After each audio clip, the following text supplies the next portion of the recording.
ஆளுநர் பதவிக்கு தகுதி இல்லாத ஒருவரை ஆளுநராக நியமித்தது பெரிய தவறு என கூறியுள்ள திராவிடர் கழக தலைவர் கி வீரமணி, பாஜக ஆளுகின்ற மாநிலங்களில் மட்டும்தான் ஆளுநரால் எந்த சிக்கலும் வருவதில்லை எனவும், தமிழ்நாட்டில் ஆளுநர் என்கிற பதவியையே தடை செய்ய வேண்டும் எனவும் தெரிவித்துள்ளார்.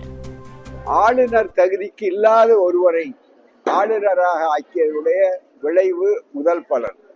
இரண்டாவது, அந்த ஆளுநர் பொம்மலாட்டத்துக்குரிய ஒரு RSS சார்ந்த ஆளுநர்.